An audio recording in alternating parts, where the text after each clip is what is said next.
Oi, gente, tudo bem? Sejam bem-vindos a mais um Histéricas Podcast, o seu podcast sobre mulheres no audiovisual. Eu sou Carolina Romano. Eu sou a Fernanda Soares. E hoje a gente tem uma convidada muito especial. Estou muito animada. Ana Ricari, sim, ela mesma, está aqui conosco, virtualmente, claro, porque ainda estamos em pandemia, mas a gente está muito feliz com a sua participação. Muito, a gente é muito Fiverr, Ana, muito. Ai, obrigada, gente, que prazer estar aqui com vocês. Hello, gente, cheguei. Bom, então nós estamos falando do quê, Fernanda Soares? Estamos falando da primeira temporada da série As Five, que estreou em 2020, dia 12 de novembro, depois de muita espera, né? Muito taquicardia, mas essa história acompanha a vida de 5 mulheres de 20 e poucos anos vivendo em São Paulo, na capital paulistana, né? Suas questões, suas dores. E é o spin-off da temporada de Malhação Viva a Diferença, que foi pro ar em 2017, uma das minhas temporadas de Malhação favoritas, e da Fernanda também. E que a gente falou um pouco sobre ela no nosso episódio de séries adolescentes, de conteúdo para filme, e filme também, era série filmes adolescentes. A gente gosta muito. Yes! E, inclusive, gostamos. É criada pelo Cal Hamburger, que também foi o criador de Castelo Rá-Tim-Bum, o diretor de O Ano que Meus Pais Saíram de Férias, que, na minha humilde e singela opinião, é um dos maiores autores e contadores de história infanto-juvenis do Brasil.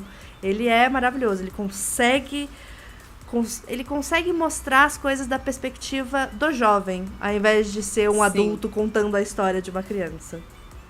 Concordo. Bom, só dele ter criado Castelo Rá-Tim-Bum, né? Apenas. Apenas. É um marco, gente, eu amo demais. Mas você já viu O Ano que Meus Pais Saíram de Férias? Não é o filme com o Michel Joelson, que ele tá pequenininho? Pequenininho. Que é o ator de Boca a Boca? Uhum. Gente, é um filme maravilhoso esse. Ditadura militar sob os olhos de uma criança de 10 anos de idade. É tipo, maravilhoso. Assistam. E além de ter o Cal Hamburger como, né, criador dessa série, ela é escrita também pelo Vitor Brand, Luna Greenberg. Eu vou falar uns nomes aqui que eu não sei exatamente como são esses sobrenomes, eu peço desculpa se vocês estiverem nos ouvindo, mas a Luna, inclusive, é uma das roteiristas também de Coisa Mais Linda, outra série que a gente gosta muito da Netflix. A Jasmine, que já tinha trabalhado com o Cal na série Que Monstros Te Mordeu. É muito boa essa série, se você tem alguma criança na sua casa, é muito boa essa série também. Tem a Ludmilla, que também é roteirista da Escola de Gênios, e também da nova série da Netflix, que chama Cidade Invisível, que eu não assisti ainda, mas estou curiosa para assistir. Além de, assim, eu não terminei ainda de falar o nome dos roteiristas. A Francine, que também é roteirista de Irmandade, e o Cal assinam o roteiro. E aí, além disso, a gente tem a Natália, o José e o Fabrício. É isso, né? Natália, José e Fabrício como diretores. Entre todos eles dirigiram Ilha de Ferro, Super Max. O Fabrício foi diretor de Era Uma Vez, Pecado Capital, Coração de Estudante, Sabor da Paixão, Páginas da Vida. Pausa. Coração de Estudante. Gente, é a novela da minha pré-adolescência. Nossa, eu amo essa novela. Foi nessa novela que eu me apaixonei pelo Paulo Vilhena. Pelo amor de Deus! Eu amo essa novela. É perfeito. Enfim, você tá vendo que é uma equipe de roteiristas e diretores. Combão, né? É um combo gigante. Da pesada. Uma turminha da pesada. E uma combinação muito bacana, que tem muita mulher e tem uns caras bem bacana também, que já produziram conteúdo muito legal, então isso eu achei perfeito. Eu fui descobrir isso fazendo essa pesquisa, tá, gente? Não é uma coisa que eu já sabia. E eu acho que a gente tem que... Não, a Fernanda é uma enciclopédia. Não, é porque eu acho que a gente tem o costume de saber o nome de quem produz as coisas lá fora. Então a gente que é do audiovisual e que gosta de cinema, a gente sabe o nome dos atores, sabe o nome de alguns diretores, sabe até o nome de alguns roteiristas, você sabe. Aqui no Brasil a gente não sabe. E então, tem que saber. A gente tem que saber. Então por isso que eu decidi falar o nome de todo mundo aqui. E Amiga, isso, brilhou. Entendeu? E antes da gente começar a falar da série em si, eu acho legal a gente falar que é uma produção que, desde a temporada de Malhação, criou um fandom gigante. Os Fivers, que durante a exibição da primeira temporada, eles subiam hashtag e comemoravam a cada detalhe da série nova. E assim, os Fivers realmente revolucionaram, porque eu acho que se não tivesse os Fivers, a gente não teria a série. Concordo. Eles mobilizaram geral em querer saber o que ia acontecer com essas 5 mulheres depois que elas se formaram no ensino médio. Né? Será que vai ser terceirão pra sempre? Do terceiro pra vida? Enfim. Queria, inclusive, aproveitar aqui para deixar um beijo pro meu amigo Gabriel e pra minha amiga Alice, porque a gente tem um grupo das Fivers. E se eu não citasse eles nesse episódio, eles iam ficar muito chateados comigo, porque quando a gente conseguiu a entrevista com a Ana, eles foram a primeira pessoa pra quem eu contei. Então fica aqui, amigos, que eu sei que vocês estão ouvindo esse episódio. A minha namorada também ficou muito emocionada, porque ela também é uma Fiver, e assim que eu falei que a gente tinha conseguido a entrevista, ela também ficou muito feliz. E a gente assistia junto. Eu não assistia à meia-noite, porque somos velhas, então a gente fazia o quê? Você assistia à meia-noite, eu assistia no dia seguinte pela manhã. E o mais cedo possível pra gente não levar spoiler no Twitter. Então a gente acordava, ignorava o Twitter pela parte da manhã e assistia tomando nosso café da manhã juntinhas. E foi, assim, durante uma pandemia, entendeu? Ter um conteúdo de qualidade pra assistir toda semana foi muito gostoso. Ainda mais que não precisa de legenda, então Sim. É rapidinho, assim, você consome mais fácil, né? E eu vou fazer um disclaimer aqui, porque eu assisti o episódio 2 vezes. Porque como a gente tinha esse grupo das Fivers, a gente comentava o episódio meio ao vivo, assim, no WhatsApp. E eu tenho uma leve... Eu não consigo prestar atenção em muitas coisas ao mesmo tempo. Então, eu perdi uns detalhes. E como a série é muito tecnicamente maravilhosa, eu não queria, tipo... Por exemplo, tem um episódio, não vou dar spoiler, mas tem um episódio que eles fazem vários planos de sequência, eles fazem uma brincadeira com todas as personagens, como se fosse uma série dividida, assim. E a fotografia desse episódio é, tipo, fenomenal. E aí eu não queria perder. Então, como a gente tava ali conversando e comentando os acontecimentos, e tipo, meu Deus, que babado... Ou eu olho o WhatsApp ou eu olho, né, o computador, que eu vejo no computador, no caso. Então, eu via 2 vezes. Terminava o episódio e eu ainda via de novo. Ainda bem que é curtinho, né? Se fosse grande, eu ia dormir 3 horas da manhã. Muito bom. Mas, antes da gente entrar nos detalhes da série, a gente fez uma pergunta muito importante para nossa convidada, Ana Hikari, que interpreta a Tina, uma dessas 5 mulheres. E a gente vai colocar aqui o início dessa nossa entrevista com ela.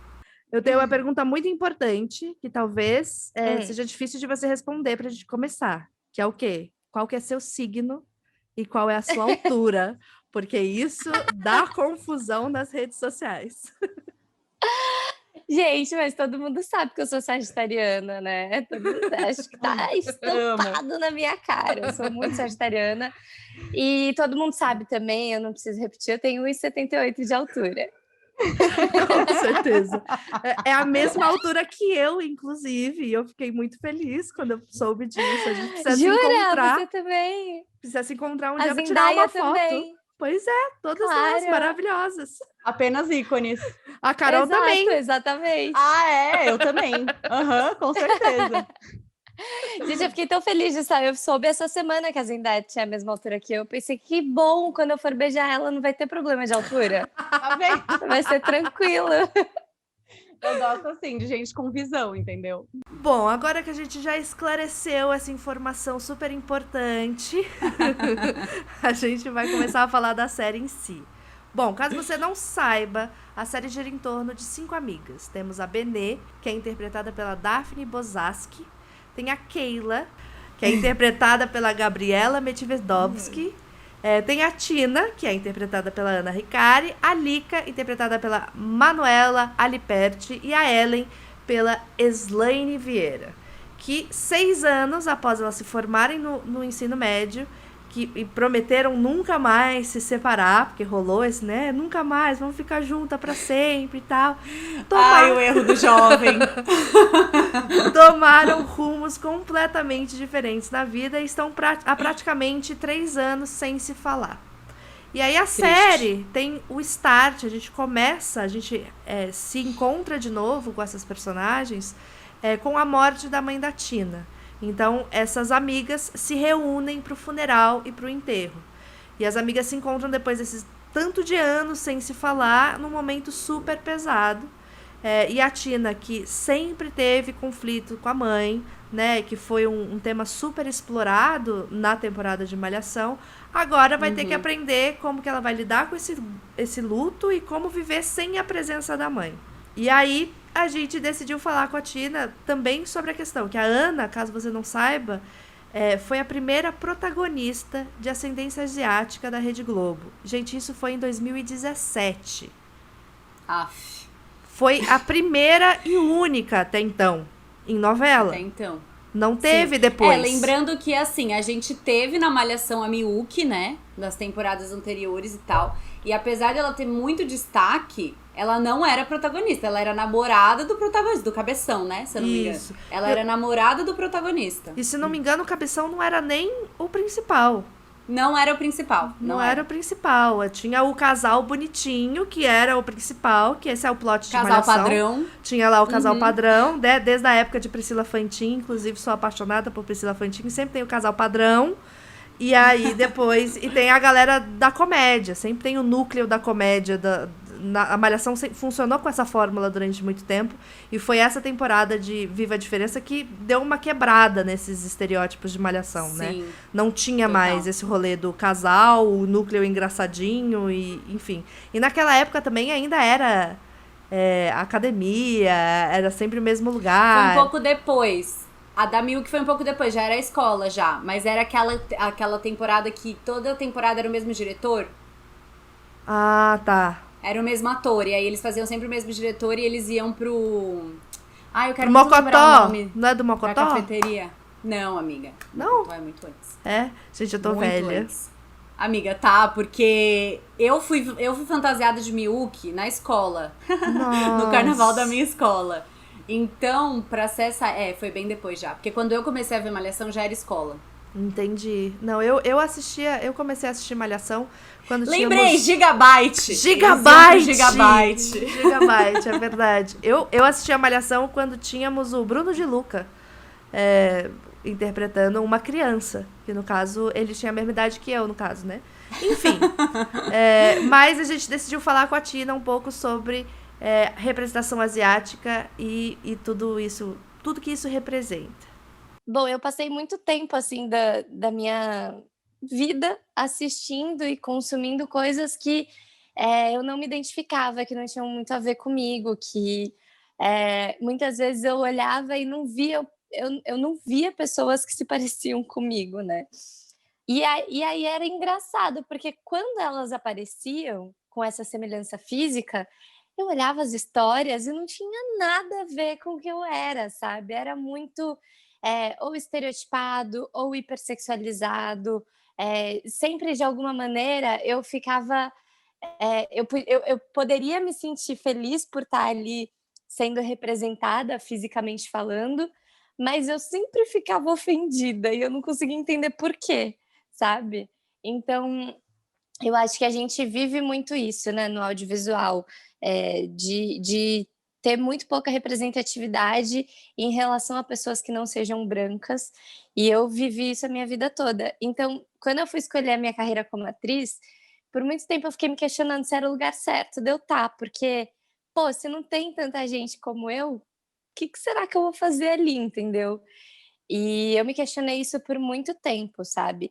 Eu acho que no teatro eu consegui encontrar um pouco mais de espaço em relação a isso, ter um pouco menos... me questionar um pouco menos sobre o meu espaço em relação ao meu fenótipo ali naquele espaço, sabe? Mas ainda assim era complexo. Então, o que aconteceu é que eu acabava fazendo muito teste estereotipado. Para publicidade eu fazia muito teste de estereótipo. E assim, para quem começa uma carreira de ator, atriz, muitas vezes a gente acaba fazendo muita publicidade no começo, né? Para a gente conseguir ter o nosso dinheirinho, porque para quem não sabe, quem é ator, atriz no Brasil, começa pagando para trabalhar. Então, trabalhei muito em loja, eu fui bartender, eu trabalhei em balada, eu fiz muita publicidade. Então, eu sempre trabalhava em um lugar que eu não queria para poder pagar o meu trabalho como atriz, né? E aí, o que rolava aqui nessas publicidades eram sempre publicidades extremamente estereotipadas. Era horrível, assim. E aí eu ficava assim, gente, eu preciso pagar minhas contas, mas eu não sei se eu quero fazer isso aqui, mas vamos lá, né? Então, No início da carreira não dá muito pra gente escolher, né? Você faz o que aparece, né? Então, é isso. Eu trabalhei muito em publicidade também, mas atrás da câmera, e aí existia esse mesmo dilema, né? Será que eu quero fazer essa propaganda desse jeito? Quantos sapos eu vou ter que engolir, né? Enquanto eu tô aqui fazendo assistência de direção de um cara meio escroto, daí você engole, porque é isso, tem boleto para pagar, né? exatamente, exatamente. Que é um pouco o que a Keila vive, né, nas Five. Sim. Eu acho Total. que tem tudo a ver, assim, a gente vive isso nesse período da nossa vida, né? A gente quer um trabalho, uma profissão, a gente tem um sonho, só que muitas vezes a gente acaba fazendo o que a gente não quer para conseguir ali a graninha e tal, mas é isso, assim, uma hora o sonho chega. É porque também não depende só da gente, assim, né? Que eu sou atriz também, Ana, não sei se você sabe. Uhum. Mas é complicado porque a gente não depende só da gente, não é só o nosso talento e só o nosso esforço. A gente precisa ser escolhida por outras pessoas, assim. E aí que eu acho que se torna meio cruel, assim, nesse sentido, né? Se a gente não tiver outro trabalho, ou a gente é herdeira, ou a gente arruma uma outra forma de se sustentar, né? É. Sim, e em relação a atores e atrizes asiáticas, eu acho que saiu até uma declaração de um produtor de elenco falando que atores e atrizes. Primeiro falando que não tem atores e atrizes asiáticas e que se tem, eles não dão as caras, eles não correm atrás, eles não. Tipo, como se fosse culpa dos atores e atrizes asiáticos a falta de representatividade que existe na mídia, Ah, sabe? tá. Que Senta eles lá, não, né? porque Mas eles não se ninguém vai dão. escolher eles, poxa. Tipo, porque eles não fazem ser vistos, sabe? E saiu uma declaração de uma pessoa conhecida falando que não. é, de que ela não via a mobilização de atores e atrizes asiáticos. Sendo que assim, gente, nós somos extremamente organizados nesse sentido. A gente tem um grupo de atores e atrizes asiáticos na internet. A gente compartilha dica de teste, por exemplo. Sempre que eu não posso fazer um teste, tipo, esse agora no período da pandemia, em 2020, surgiu uma oportunidade de eu gravar uma websérie e eu não podia fazer. Aí olha, eu não posso fazer, mas eu posso indicar alguém que é mais ou menos a mesma faixa etária que eu, uma atriz que eu tenho certeza que vai arrasar nesse perfil. E aí indiquei uma colega minha. Então, eu acho que assim, a gente está muito mobilizado, sabe? Eu não acho que exista isso da gente. A gente não se conhece, a gente não se indica, a gente não. Não, pelo contrário, a gente está criando esse vínculo, sabe? Eu acho que cada vez mais a gente tem que criar esse vínculo entre atores e atrizes asiáticas. E aí as pessoas falaram isso e eu fiquei, gente, não é Tirando possível que a pessoa realmente acredita nisso. fontes de vozes da minha cabeça, né? Uma pessoa que não fez estudo nenhum sobre, que não entende nada e que só está Sim, acostumado com o status quo. É tipo, isso aqui é normal, sempre foi assim, eu não preciso ir atrás de outras coisas. É isso, é por isso que a é. gente não vê pessoas gordas, por exemplo, nesses, né? É porque não tem atriz gorda? Não, é porque não Uhum. chamam, entendeu? É isso. Não, e sinceramente falando, só para complementar o que a Carolina falou, que eu acho que o que divide a gente, eu digo, pessoas que têm pouca representatividade no audiovisual, das pessoas que têm muita representatividade no audiovisual, são oportunidades. Porque ninguém nasce pronto, ninguém nasce e sai atriz ali pronta, entendeu? Ninguém vai chegar arrasando no set. Todo mundo vai aprender. E eu acho que o aprender também se dá nas oportunidades de personagens complexos, de personagens interessantes, de personagens que não sejam estereotipados. E enquanto não entregarem esses papéis interessantes para pessoas que não estão ali tendo essa representatividade, a gente não vai ter pessoas se desenvolvendo mesmo, né? Então, eu concordo totalmente com o que vocês disseram. Acho que falta é oportunidade mesmo. Até porque, gente, vamos combinar. Quando eu comecei ali em Malhação, o primeiro dia de gravação era muito difícil. O que eu aprendi nesses anos todos é... E a minha faculdade não me deu esse conhecimento para eu chegar num set com tranquilidade, sabe? Então, não importa, assim, você pode fazer 1 milhão de cursos, o trabalho vai te dar essa aprendizagem, sabe? Uma coisa que aí agora indo para a história da Tina mesmo, né? Que a história da série começa no momento de luto, e esse luto acaba pautando muito a história da Tina durante essa primeira temporada. E assim, primeiro eu queria assim elogiar muito, porque você tá sensacional desde o primeiro episódio. E ficou muito impressionante para mim a capacidade que você teve de mostrar o luto sem recorrer à lágrima, sem recorrer às coisas que a gente está acostumado a ver, né? Quando você tem o velório e as pessoas todas juntas e tal, a gente acostuma, mas cada pessoa reage de uma maneira diferente e tocou em mim especialmente, porque eu não sou uma pessoa que chora em velório, entendeu? Eu sou mais secona, porque cada um lida de uma maneira diferente. Como que foi para você atuar nesse momento de dor, né, da personagem, mas segurar a lágrima? Primeiro, obrigada, muito obrigada por esse elogio, assim, eu fico muito feliz que as pessoas curtiram essa opção, e eu acho que foi uma escolha muito certa, assim, do Cal, e conversando comigo, a gente chegou nesse lugar que foi uma escolha muito mais interessante para a personagem, né, nesse momento. Então eu fico muito feliz que a gente fez essa escolha juntos, e uma das referências que eu tive vocês já assistiram um filme do Eduardo Coutinho que chama Jogo de Cena? Sim.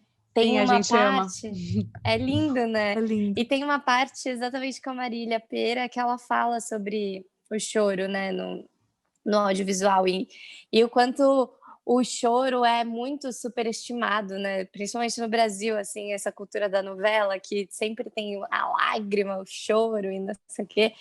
E aí, nessa cena, ela conta uma história e ela não chora, e ela fala sobre isso, né, do chorar. Que quando uma pessoa está contando uma história verdadeira sobre elas, na vida real, as pessoas não mostram o choro, elas tendem a esconder o choro. E quando é na TV, na novela, muitas vezes a gente faz questão de mostrar, né, a lágrima, o choro. Então, ela falou aquilo, e aquilo ficou muito na minha cabeça, assim, eu achei muito bonito isso. E aí, quando o Cal falou para mim que ele não queria que eu chorasse, eu lembrei disso, eu fui assistir de novo para poder ver essa mensagem que ela deixou ali, né? E eu peguei aquilo para mim. Então, eu tenho a mania, né? Eu tenho o costume de estudar o texto colocando sensações. Escrevo onde eu tô, e aí eu descrevo a cena e escrevo a sensação que eu escolhi para aquela cena. E aí, nessas cenas de segurar o choro, eu coloquei em uma delas assim: tem um mar dentro de si e não deixa transbordar.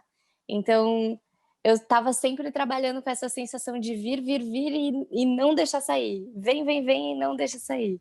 Então, isso foi muito legal, assim. Para mim, como atriz, foi um desafio lindo, assim, que eu adorei fazer. Foi muito bom.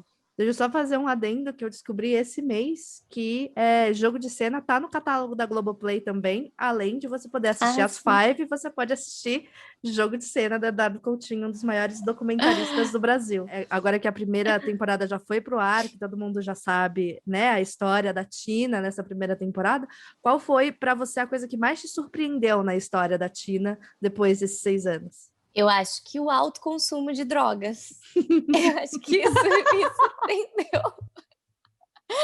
Ela, muito louca de droga, acho que eu fiquei um pouco chocada, assim, porque todas elas, né, com exceção da Alika, que já tinha problemas desde sempre, todas elas tinham um discurso muito... E qual é a palavra, gente? Eu poderia dizer que pode ser também o rolê do horário da faixa etária que tá o target, né? Porque uma coisa é você fazer uma malhação que vai pro ar às 5 da tarde, então tem uma coisa meio educacional e meio preciso colocar várias pessoas para falar sobre as coisas erradas da vida e tudo mais. E aí, quando você faz uma série já para jovens adultos e tal, e aí. Estreia meia-noite. Estreia meia-noite. Daí você acha que libera um pouco as amarras, né? Porque normalmente as drogas estão presentes na nossa vida desde adolescente, né? Sim. E eu acho que elas tinham um discurso um pouco... Não é purista, que eu ia falar, é um pouco careta, assim. As Careta. outras Five, com exceção da Lika, elas tinham mesmo um discurso muito careta em relação às drogas. Então, eu não esperava que elas fossem dar essa reviravolta, assim, essa virada de chavinha em relação a esse tema, entendeu? O que foi muito bom de ter sido tratado na série, porque primeiro que não é tratado de maneira superficial, não é uma apologia às drogas. As drogas entram em questão, tanto as drogas ilícitas quanto as drogas lícitas são tratadas ali na série, né? E eu acho isso muito bom, porque às vezes as pessoas problematizam tanto o uso de drogas ilícitas e tudo mais, mas o consumo de drogas lícitas de maneira equivocada também é um baita de um problema, né? E isso foi abordado de maneira muito inteligente na série. Então, eu acho que é muito bom que a gente conseguiu tocar no assunto sem tabu, entendeu? Então, mas isso me surpreendeu quando eu li. Eu falei, gente, o que aconteceu? Como chegamos aqui, meu Deus? Como chegamos aqui?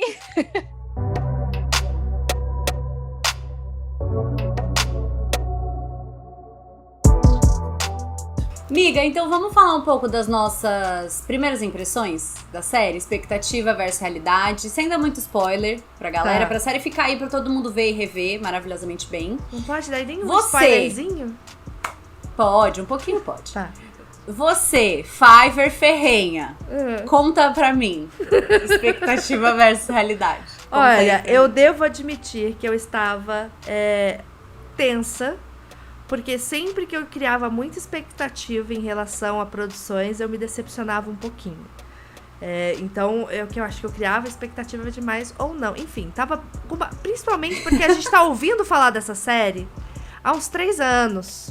Eu lembro de ter ido, de ter participado, ter assistido o painel das Five no CCXP de 2019. Então, faz um tempinho aí que tá rolando esses rumores. E a gente, como a gente era fã de Malhação Viva a Diferença, a gente também criou expectativa sobre o que ia acontecer com essas personagens. O que elas iam fazer, o que elas iam deixar de fazer e tudo mais. E aí, devo admitir que mesmo não atendendo completamente as minhas expectativas, eu não fiquei decepcionada com o resultado. Eu acho que foi por um caminho que eu não esperava, e eu acho que isso é positivo, né? Porque acho que faz parte da criação de conteúdo, da criação de séries, você surpreender quem tá assistindo, porque se fosse o que todo mundo estivesse esperando, ia ser meio chato no final.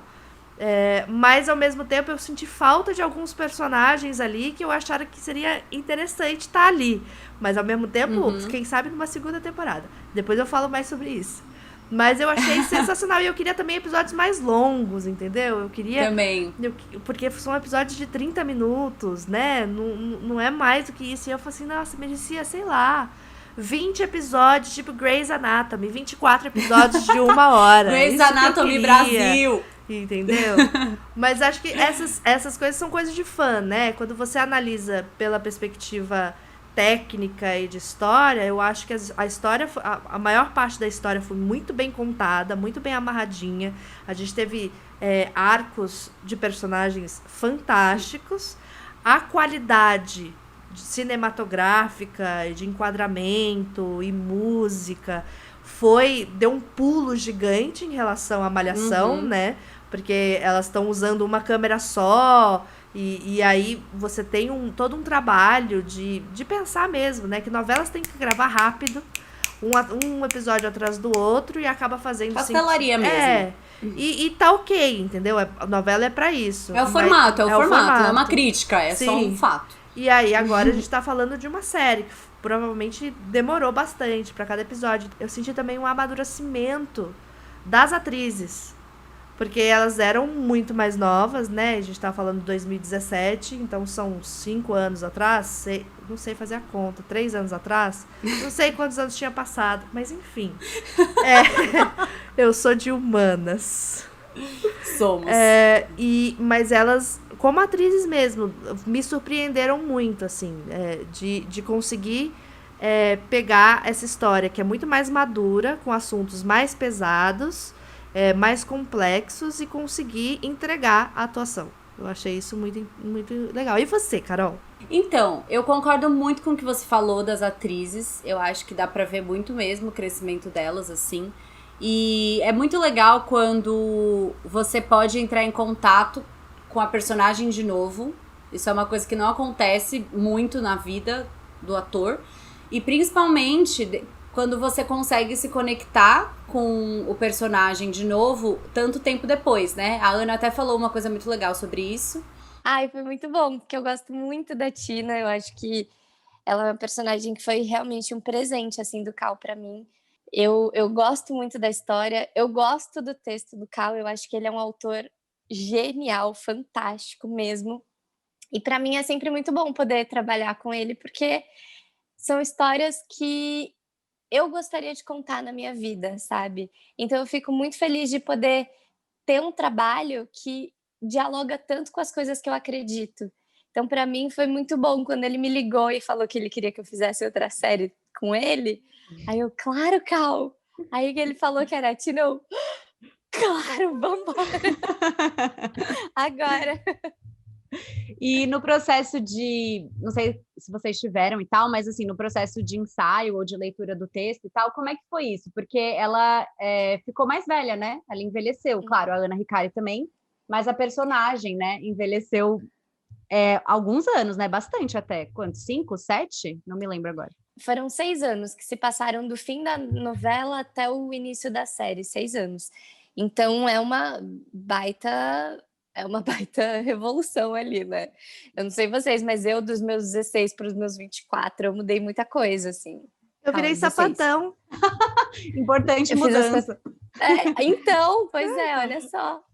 É importante então, isso. É uma importante mudança. Eu entendi ao longo desse tempo que eu podia falar sobre a minha sexualidade e estava tudo bem. Então, são grandes mudanças, né? Mas, enfim, eu acho que o que aconteceu mesmo no ensaio foi que a gente, a princípio, tentava adivinhar o que tinha acontecido, porque o Cal não foi desde o começo contando pra gente, ele deixou a gente um pouco exercitar isso, né? E descobrir, ele faz muito isso com a gente, né? Da gente, desde o início da Malhação, ele meio que deixa a gente ir descobrindo e falando um pouco o que a gente acha sobre os personagens.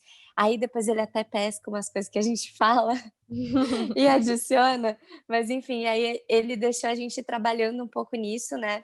Do que a gente acha que aconteceu durante esses 6 anos. E aí a gente foi construindo essa maturidade, eu fui entendendo um pouco no meu corpo como é que o corpo da Tina estava depois desses 6 anos, coisas que mudaram na cabeça dela, que escolhas que ela agora faz diferente do que ela fazia na novela. Então, foi todo um processo, né? Porque a menina veio diferente na série, né?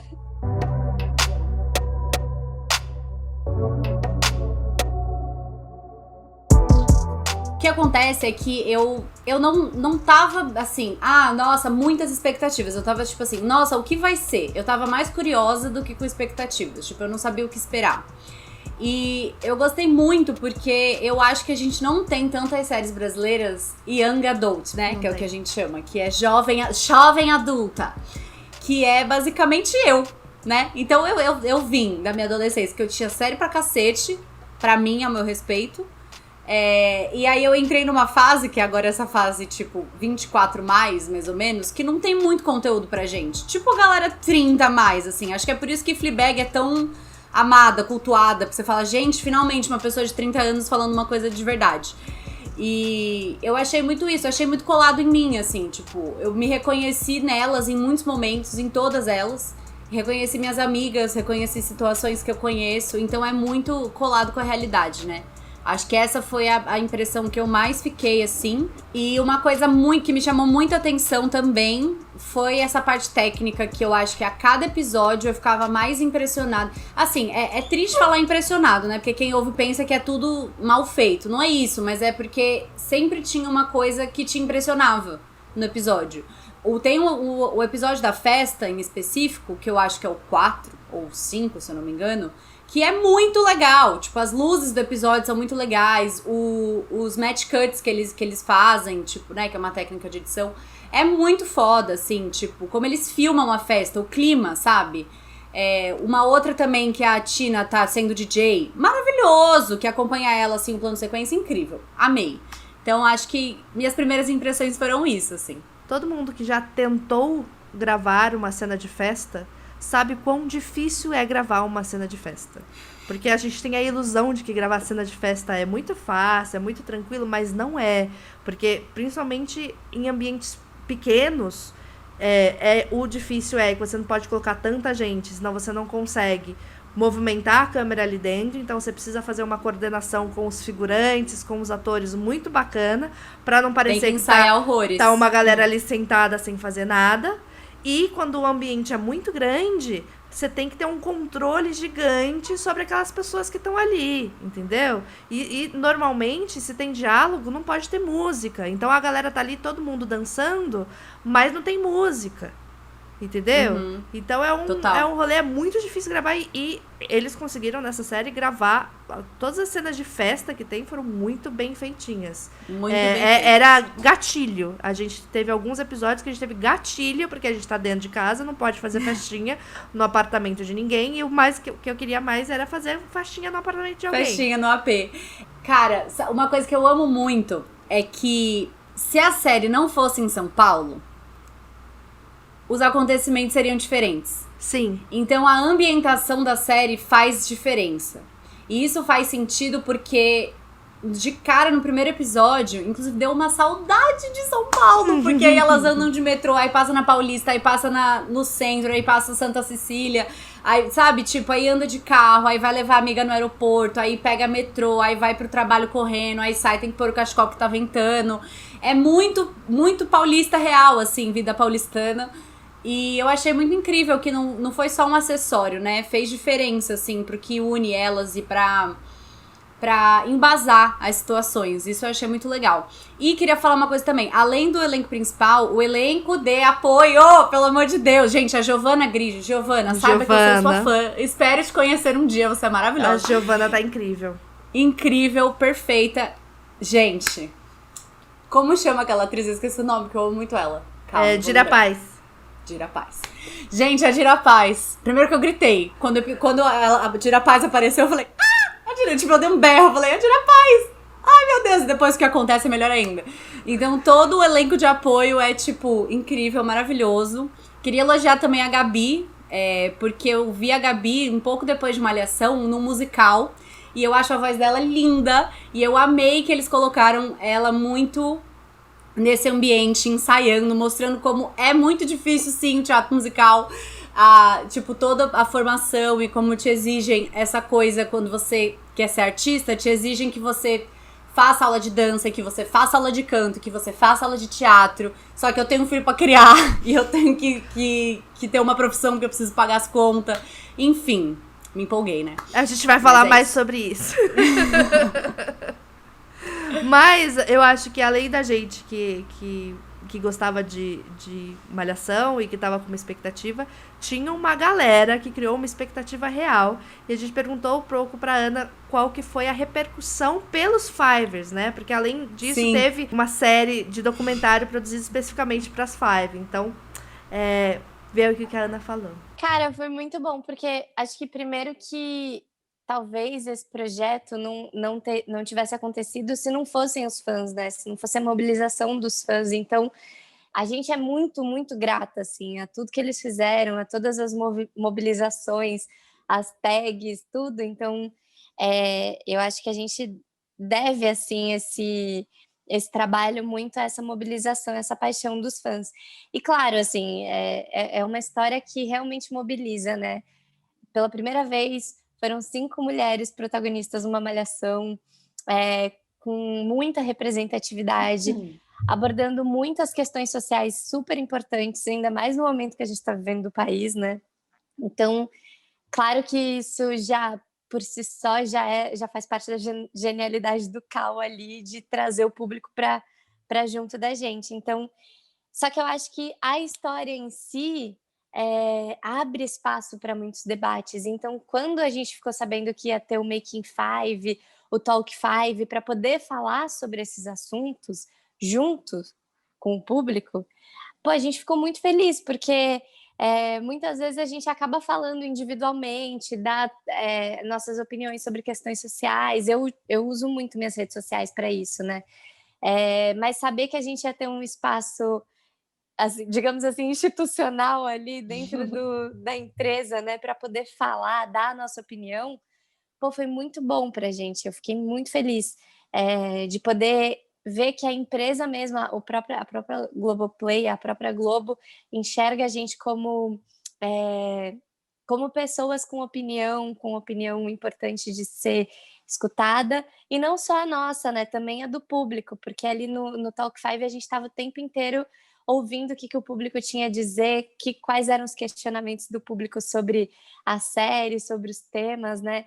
Então pra gente foi muito bom e muito rico, porque é isso, assim, o Cal levanta várias bolas, assim, pra gente cortar, porque são muitos assuntos importantes para serem discutidos, então eu amo muito poder conversar com o público e com as meninas também sobre esses assuntos. E com a maravilhosa da Preta Rara, que estava lá no comando, né, do nosso Top 5. Perfeita. Perfeito. Não, a próxima pergunta era exatamente sobre isso, sobre todos esses assuntos que a série aborda e o papel do audiovisual em levantar esses debates, né? E eu acho que você tocou numa coisa que eu nem tinha pensado, na verdade, que é a responsabilidade, né? Porque você produzir uma coisa e você colocar na televisão, colocar num streaming e deixar as pessoas fazerem as suas interpretações e fazer é uma coisa.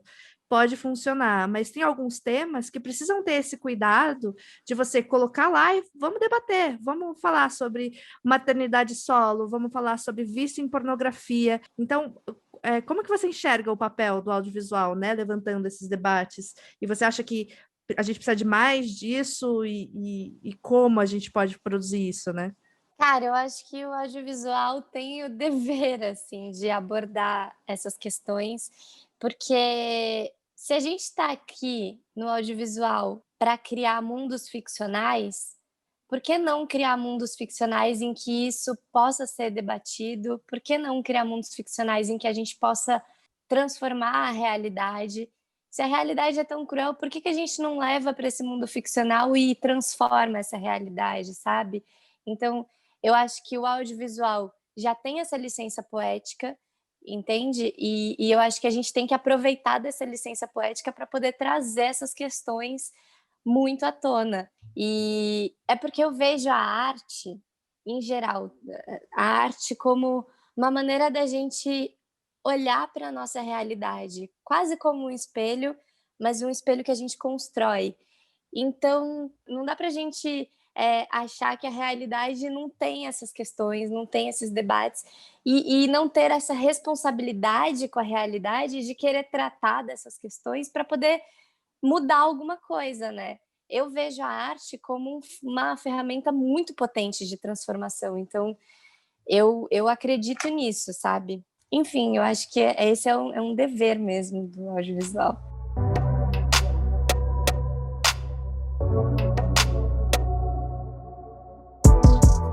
Então, isso é uma coisa muito legal também, né? Tipo, é tão colado na realidade que trata assuntos que eu acho que algumas séries, principalmente aqui no Brasil, tem muito tabu de falar.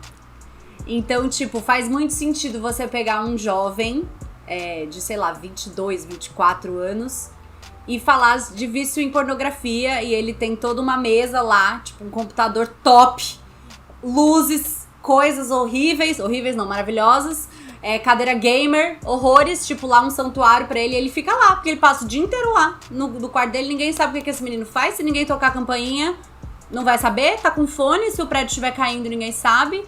E aí a gente toca nesse assunto, assim, que eu acho que é um assunto que é delicado, justamente por ser tabu e porque ele não é muito preto do branco, não é tipo, é por causa disso que aconteceu isso, né? Por causa da infância desse menino, que ele não é muito sobre isso.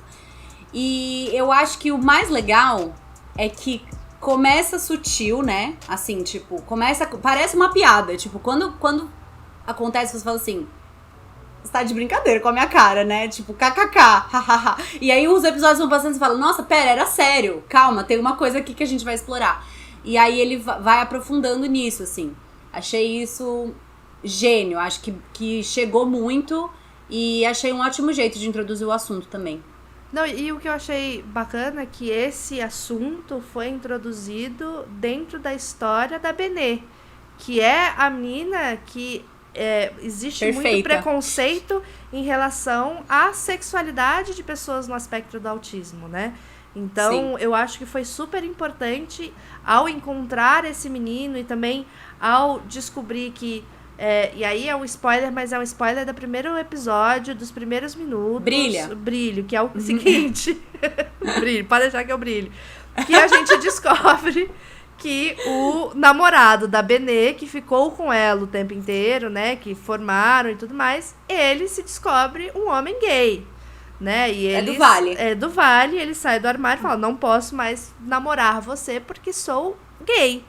E aí você vê uma pessoa que nunca tinha namorado antes, né? A gente começou a namorar com ele, ele virou, parece, o ponto de apoio dela, que antes era o irmão e a mãe, agora virou ele. E aí, a partir do primeiro episódio, você tem um afastamento do Guto. O Guto meio que não vai morar mais com ela precisa, né, se virar sozinha. E nesse se virar sozinha, ela acaba descobrindo as preferências dela, né? E tem cenas lindíssimas dela descobrindo o próprio corpo, ela descobrindo o que ela gosta, o que ela não gosta. E eu acho que é importante não só pra gente tirar um pouco esse preconceito capacitista de que pessoas no aspecto do autismo não, né, se relacionam sexualmente com outras pessoas, mas também para qualquer mulher, né? É isso, porque a gente... eu acho que é importantíssimo, é um tabu a gente falar sobre masturbação feminina. E isso foi mostrado e é muito interessante. A gente precisa de mais séries que falem sobre isso, né? Concordo. E eu acho que já que você falou, né, da Benê, que ela é uma das minhas personagens favoritas, assim, acho que não tem... Todas as cenas, assim, a Daphne arrasa, né, e todas as cenas que a Benê apareceu, eu ficava tipo, ai, Benê, meu bebê, quero ser sua amiga, me abraça. E é muito legal que... São pequenos detalhes que vão aproximando essas coisas da vida real. Aquela cena lá do sutiã que tem entre a Benê e a Samantha é muito fofa, sabe? É muita cumplicidade, assim. E eu amo também que a série não faz elas terem cumplicidade uma pela outra o tempo inteiro. Porque quando você é adolescente, que eu acho que é isso que evolui muito no roteiro da Malhação pra cá. Quando você é adolescente, você acha que a amizade é uma coisa, né? E quando você cresce, você descobre que ser amigo não é passar a mão na cabeça do seu amigo. Uhum. É ser duro com o seu amigo. É nem sempre ter cumplicidade por ele, porque você não concorda com tudo que o seu amigo faz. Mas você o acolhe mesmo não concordando. E então isso é muito legal, porque começa a rolar em alguns momentos essa cumplicidade. Em alguns momentos, as amigas dela estão preocupadas demais com os problemas delas pra ajudarem a outra, né? Não só a Benê, mas entre todas elas.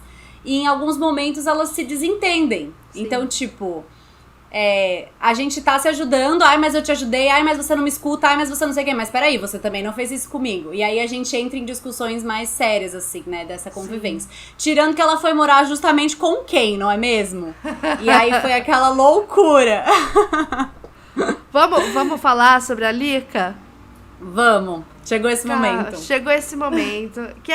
Mas é o rolê da expectativa, não é mesmo? Porque a gente demorou, sei lá quantos anos passou Malhação sem uma protagonista que fosse LGBT. E aí, finalmente, a gente teve todos esses anos, só em 2017. É que eu não sei quando que começou, então eu não sei quantos anos passaram, mas foi isso. Foi a primeira e única que apareceu. Né, Lika, e só mais pro final da temporada que a gente vai descobrir, que ela vai se descobrir sendo LGBT.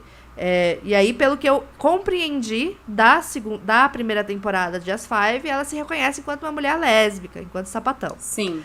E aí, a gente cria expectativa, principalmente se você é lésbica, né? Então você vai ver. E a Lika, na temporada de Malhação, teve uma curva de aprendizado, de deixar de ser a patricinha mimada, não sei o quê. Vida real, né, minha filha?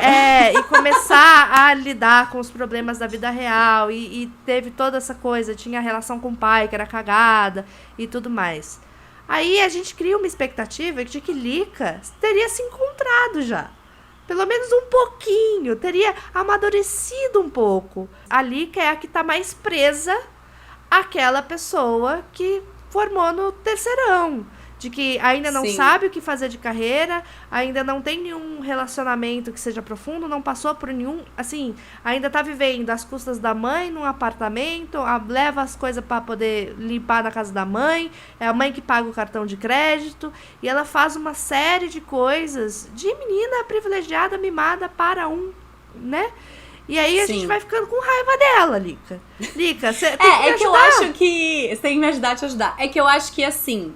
Ela é tão carismática que eu acho difícil odiar. Eu fico assim, com uma leve raivinha, mas eu acho que ela é tão tridimensional, a personagem, que você fala assim, tipo, putz, essa atitude foi bem de mimada, hein? Mas tudo bem, eu ainda gosto de você. Era uma leve impressão assim que eu tinha. Porque tem isso, mas a gente torce muito por ela. A gente torce muito por essa redenção. E eu acho que é um estilo de vida muito justo de ser mostrado, porque eu conheço um monte de gente que é assim. Aqui, eu conheço.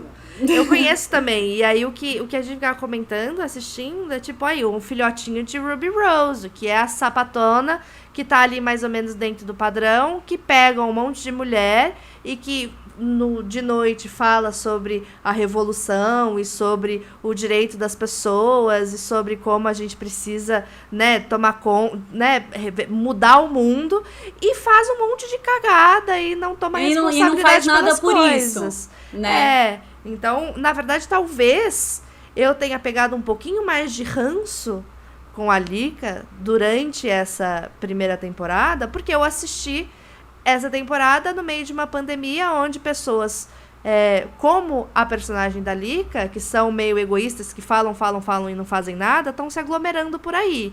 Porque eu acho que se a Lika estivesse vivendo no meio de uma pandemia, ela estaria se aglomerando. Talvez ela aglomerasse. Entendeu? É verdade. Eu acho que... E aí, por isso que veio um rancinho a mais.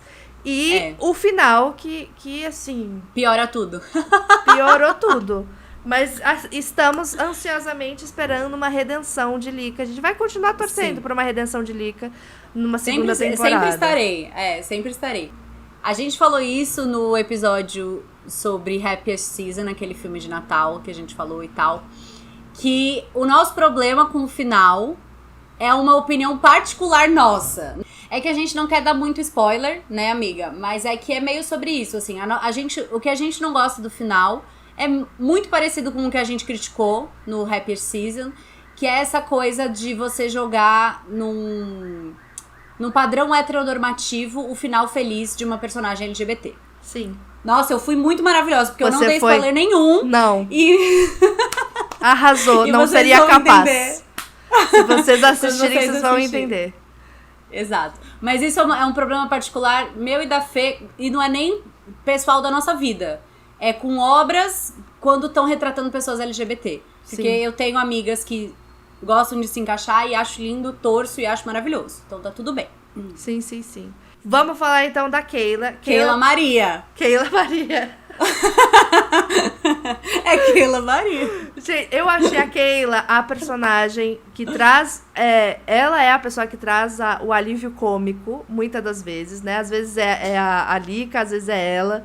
Ela tem um senso de humor maravilhoso. Ela se coloca em situações engraçadíssimas, né? Com o Agroboy. Foi assim... Gente, a tour do Agroboy, nossa, foi tudo pra mim. Quando aconteceu, eu dei um berro, eu falei, eu não estou acreditando. E aí foi o seguinte, aconteceu, a gente digitou lá, gente, um Agroboy. E na cena seguinte, a amiga dela falou, não sei o que é o Agroboy. Eu falei, eu não acredito que eles fizeram isso, amei. Vila Mix, foi tudo pra mim. Eu achei muito legal mostrar a realidade de uma mãe solo que tá ali, né? E aí também, vou dar esse spoiler, mas é no primeiro episódio, numa das primeiras cenas. Ela tá trabalhando no telemarketing e não tinha com quem deixar o Tunico. E o Tunico tá lá embaixo da mesa dela, jogando videogame enquanto ela trabalha. Porque é isso, quando você tem um filho, como é que você vai fazer pra trabalhar? Não tem creches, não tem escola, se o seu filho tá... se tá doente no dia e ele não pode, né? O que você vai fazer, né? Então eu achei que isso foi introduzido muito bem. E aí foi introduzido de maneiras mais leves, às vezes, né? Então é o rolê... eu tô sem me relacionar com pessoas há um tempo, porque eu não consigo. Eu preciso de um Instagram para as pessoas e um Instagram de verdade. Entendeu? Gênia. Keila Maria, gênia. Um Instagram para Keila paquera. Para presidente. Porque a gente do Tinder. porque a gente sabe que, né, se você fala imediatamente que você tem um filho, você pode assustar uma galera aí. Principalmente se você tá falando de homem, né? Porque aí eles já vão achar que precisam ser pai da criança. O Tunico tá ótimo também. Fofo. Fofíssimo. E a relação dos dois é muito fofinha. A cena do liquidificador é maravilhosa, eu amo. Sim. Aquela cena é tudo. A relação deles é muito, muito boa, né? Porque é isso, tipo... o que eu gostei foi, que eu acho que no núcleo da Keila aconteceu muito, foi a humanização de várias coisas. E não, tipo, a gente vai passar por esse tema... Porque eu realmente acho que não é uma série pra você pesar a mão nesse tipo de tema. Porque dá pra você pesar a mão. Dá pra você, tipo, descer a ladeira, entendeu? E eu acho que não precisa, porque fica muito claras quais são as questões. E curioso falar isso, porque até, né, tudo bem, no final rolou uma leve decepção, rolou. Mas até o Agroboy, a gente ficou assim, tomara que ela fique com o Agroboy, entendeu? E não que eu particularmente seja fã, né, do Agroboy. Mas assim, ali no contexto foi muito legal, entendeu? E a Lick ensinando ela a flertar no Tinder. Então, assim, todo o contexto muito, muito, muito perto da gente, sem...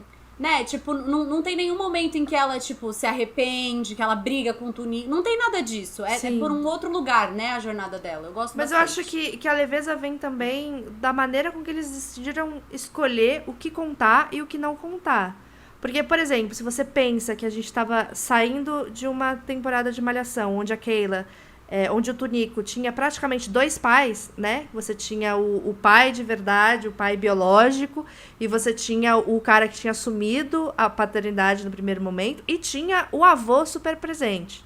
E aí, o que aconteceu com esses 3 homens na vida da Keila? Não sabemos. A gente não sabe. E isso, você ser uma mãe solo e não ter o apoio do pai da criança, não ter o apoio de um namorado, não ter o apoio da família, é uma coisa recorrente no Brasil. É um tema muito pesado. Mas pela maneira com que eles escolheram mostrar isso, você acaba ficando mais leve. Mas é um questionamento que eu tive a temporada inteira. Cadê o Lúcio Mauro Filho? Entendeu? Cadê o pai da Keila? Morreu? É porque aí eu acho que a gente entra numa coisa que eu fiquei pensando um pouco. Que eu acho que a série tomou essa decisão de excluir a existência de alguns personagens de propósito para que ela fosse uma série 100% consumível por quem não viu Malhação. Sim. E aí eu entendo que para quem viu fica faltando um pouco, não tanto a ponto de você falar não dá pra ver, tipo, tá me atrapalhando. Então você fica querendo ver porque faria sentido na continuidade da história que você criou na sua cabeça. E porque ficam umas lacunas, mas como também não é citado nada sobre isso, tudo bem. Sim. E aí quem não viu consegue acompanhar a série tranquilamente. Eu acho que é uma boa estratégia, porque aí, tendo mais temporadas do que só 2, que eu espero, tendo mais temporadas, a gente consegue voltar a introduzir com esse público que já tá ali, né? Eu acho que foi bem inteligente, assim. Não, mas eu acho que foi colocado de uma maneira super leve, até a ausência, né? Nunca foi falado sobre, mas tem um momento na série específica que ela acaba aconselhando uma outra menina.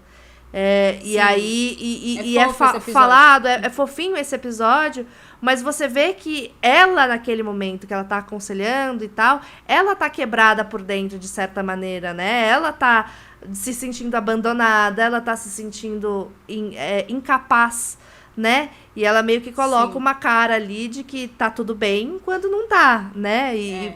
Então eu acho que foi interessante essas escolhas. Mas eu realmente queria saber onde é que tá o Lúcio Mauro Filho, porque eu queria abandonar a filha dele. Como Cadê fã. Cadê você, Lúcio Mauro Filho? Fã. Cadê você? Volte, porque estou com saudades.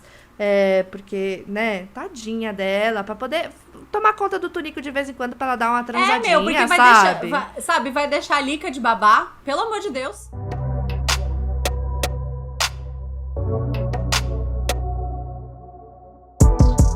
O arco da Tina também eu achei, assim, Pra mim, o arco da Tina e da Benê foram os mais bem construídos da série. Concordo. Né? Em relação a dessa primeira temporada. Eu acho que elas conseguiram desenvolver na história e com a atuação das duas brilhantemente. Redondíssimas. Não tem que tirar nem pôr. Né? Sim. E por mais que a gente gostaria de ver a Tina com o Anderson de novo, spoiler. Eu shippo muito! Eu acho que faz sentido pra história, entendeu? Faz. Porque isso. E é uma coisa que eu sempre pensei, que eu conheço algumas pessoas que estão juntas com os seus respectivos namorados de terceiro ano, segundo ano de ensino médio até hoje. Tipo, minha irmã. Ela tá há 20 anos com a mesma pessoa. Tipo, ela tá há mais tempo com uma pessoa do que solteira. E eu sempre me questionei, gente, será que isso dá certo? Enfim, e aí você tem aí a Lika, a Tina, porque é isso. Não necessariamente a pessoa que você se apaixonou quando você tinha 17 anos, 16 anos, vai ser a pessoa que você vai passar o resto da vida, né? Eu acho que tem um tom muito... acho que tem uma coisa muito, muito bonita nessa jornada da Tina, porque... Isso é uma coisa que tem num arco de história que a gente chama de jornada da heroína, né? Que não é necessariamente a jornada do herói com mulher, é uma outra coisa completamente diferente. Que a personagem só consegue evoluir quando ela vai pra dentro de si mesma. E isso é muito maravilhoso, porque ela é tão assim com ele que se ela se separa, ela fica sem casa, ela fica sem namorado e ela fica sem profissão. Ela ficou com a casa porque sim. Mas assim, ela poderia, se fosse uma outra situação, ela morar na casa dele e não ele morar na casa dela. E aí ela ficaria sem casa. E aí você fica assim, e agora pra onde eu vou? E aí ela precisa se encontrar como pessoa sozinha, como Tina. Tipo, quem é a Tina sem esse cara? E qual é a minha profissão? Aonde eu quero chegar? Como eu crio sem ele aqui do meu lado? Como eu vou trabalhar sem ele aqui do meu lado? E é uma jornada muito maravilhosa, porque... é muito solitária e tem que ser solitária. E aí ela tem esse momento de aceitar que essa jornada dela é solitária, sabe? E isso é muito legal, tanto que ela fica meio viciada ali nas redes, nos seguidores, que é uma coisa que a gente faz muito quando a gente precisa se internalizar. A gente quer o social de qualquer jeito, então a gente fica ali até a gente perceber que não vai adiantar se a gente não olhar pra si mesma, assim, pra valer. E, no meio de tudo isso, ela precisa lidar com o luto dela. Então, é uma jornada muito forte, que, de novo, não tem uma pesada de mão. Não. É muito, né, tipo... É leve, apesar de ser sério. E é isso, assim, é um arco maravilhoso, eu achei. Sim. E como a gente falou, tipo, deu uma surpreendida na gente com a quantidade de drogas que a Tina consome, né, durante isso. Mas... eu acho que também, o que eu achei muito genial é que você vê a Tina reconhecendo partes até da mãe dela na própria personalidade dela. Porque por mais que ela detestasse a mãe em tantas coisas, eu achei genial. E aí é um spoiler, eu sou a rainha dos spoilers, desculpa aqui, mas tem uma cena genial que é ela com a irmã na ginecologista. E ótimo. Isso acontece depois que a mãe dela já faleceu. E você vê ali a Tina se transformando da dona Mitsuko. Entendeu? Ela colocando ali a carapuça e sendo a mãe, né? E sendo aquela pessoa, não na conversa com a ginecologista, mas na conversa com a irmã. Com a irmã. Né? Então, eu acho que foi genial, assim, o jeito que ela passou por todo esse autoconhecimento, que aí a gente ainda não sabe pra onde deu, né? Porque, enfim, a gente vai perguntar até pra ela o que aconteceu, pra ver se ela dá uma luz, o que aconteceu no final da temporada, mas ela passar por um arco gigante, passando pelo luto e sem derramar uma lágrima, como a gente já falou aqui também. Então, uma atriz boa demais da conta, pra poder dar conta de fazer isso. A gente é fã, enfim, a gente já falou isso pra ela. E agora vamos falar da Ellen. A Ellen. Eu começo, Carol, eu começo. Vai, eu começo. Cara, a Ellen, pra mim, foi a única que eu senti que faltou. Eu senti falta, porque eu acho que tinha tantas possibilidades, né? Você tá falando da Ellen, que é uma personagem que foi... pela educação, conseguiu ascender e foi estudar fora. E aí você vê ela voltando pro Brasil depois de anos fora. E você não tem muito que acontece com ela, além da dúvida se ela casa ou não. Se ela vai conseguir... Se ela casa ou se ela compra uma bicicleta. Se ela casa ou se ela compra uma bicicleta. E uma pressão meio que não tão explicada em relação à entrega da monografia dela. E a gente não sabe direito o que é, o que não é. O último episódio, ela praticamente passa o tempo inteiro lá nos Estados Unidos, defendendo o mestrado. E tem a relação dela com a como chama? A orientadora dela e tal, e é uma relação que podia ter sido estabelecida de outras maneiras, né, antes, pra gente entender qual que era essa relação depois, porque eu acho que ficou um pouco jogado, né, e eu acho que a gente podia ver um pouco mais. Eu acho que foi super interessante nos primeiros episódios ali, quando ela acaba se forçando muito e acaba tomando os remédios da Tina. Foi uma coisa interessante, mas eu acho que não alcançou a profundidade que outros temas e outras histórias atingiram, né? E ela é a pessoa que tinha mais elementos da Malhação, né? Porque a gente viu a mãe dela, a gente viu a avó dela, o irmão dela faz parte da série, que é o Anderson. Você teve a história Aquele dela... amigo do Anderson, gato. Eu Sim. acho ele incrível. Ele é maravilhoso. Você Desculpa, falei aqui. Não que eu tenha um time, tá, Ellen? Não é isso. Eu só tô dizendo que ele é maravilhoso. E eu acho que ela ficou perdida nesse... A personagem ficou meio perdida, né? Nesse rolê. E eu espero muito que a gente veja mais dela. Porque, né? Agora que ela já entregou no final, vai lá, entrega o que ela estava estudando pra fazer. Que a gente não entende o que é, porque ninguém explica pra gente o que é. A gente só sabe que é muito difícil, tem um monte de cálculo. Que é muito difícil, que ela precisa passar a madrugada fazendo. Isso especificamente é uma coisa que me incomoda muito. Porque meio a mim que... também. Você... Eu tenho a impressão que eu sei mais sobre o que o boy dela estuda do que ela. Sim. É só... é muito difícil isso que eu tô fazendo. É muito difícil. É uns cálculos. E aí os cálculos... Como a gente não sabe de matemática, eu sei lá se aqueles cálculos que aparecem na tela tá certo ou não tá certo, né? Sim. E eu acho que quando... Até... Gente, se eu já assisti um filme falando sobre um dos caras mais inteligentes da face da Terra, que é o Stephen Hawking, né? Que é o fodão. E eu consigo entender a ciência por trás do pensamento dele através desse filme. Eu acho que vocês seria possível, dentro de um roteiro de uma série de 10 episódios, você explicar minimamente o que essa mulher estuda. Total. Em vez de... a gente só fica se achando e um diálogo... e um diálogo resolve, eu acho. Eu fico me perguntando assim... Eu sei que são 5 personagens e que é muita coisa, assim, mas... Eu fico me perguntando se um episódio só dela não teria resolvido. Sim. Esse problema, né? Um episódio a mais, assim, só dela. E a gente... Porque eu acho que é isso. Como ela tava fora... Fica parecendo que ela é que tem mais questões pendentes. Sim. Assim, né? E ela é que menos resolve. É a que menos resolve e parece que vira um conflito de triângulo amoroso e não é muito sobre isso. Sim, né? sim. Mas parece que é o conflito que tá... Não é nem triângulo amoroso, né? Porque isso não é triângulo amoroso. É só tipo, eu achei que eu gostava de um cara e fiquei afim do outro. Quem nunca? E aí você fica achando que é meio sobre isso. E não é, né? E aí eu achei também que... Não, eu não achei que esvaziou a discussão, mas eu achei que, tipo... ela como, tipo... Um saco falar isso, porém é a realidade. Ela como a personagem negra, que tem uma orientadora que é uma mulher negra, que tá nos Estados Unidos, que, né, que fala tal. Em um diálogo, eu fico assim... Tá, você pincelou... As questões raciais. As questões raciais. Mas você não me contou. O que não é um problema, porque eu sempre falo, é melhor não fazer do que fazer mal feito. E eu não acho que seria mal feito.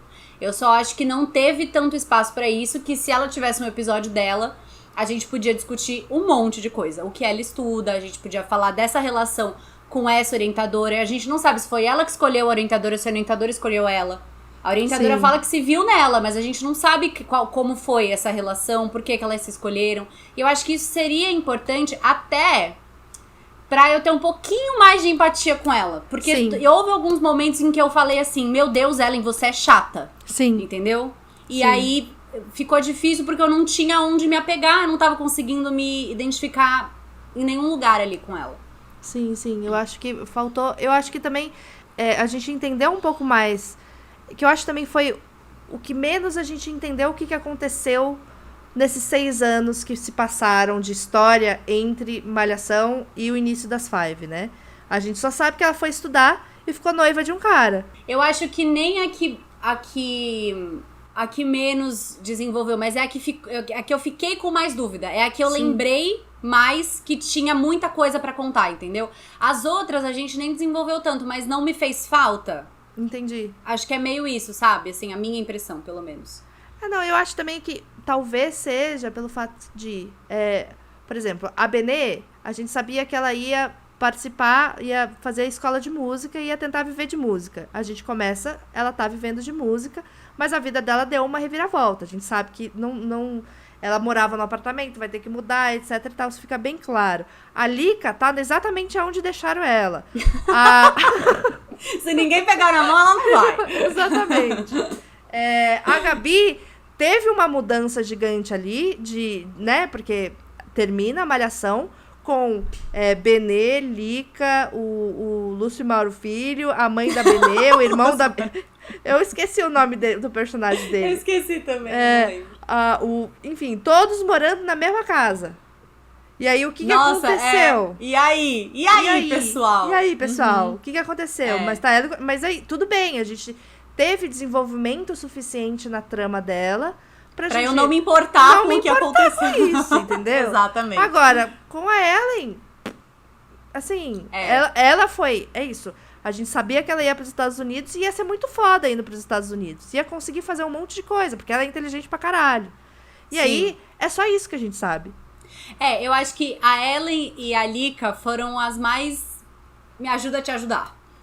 Pra mim, sim. Foram as mais, tipo, linda, eu tô tentando te defender, mas você não tá me ajudando, entendeu?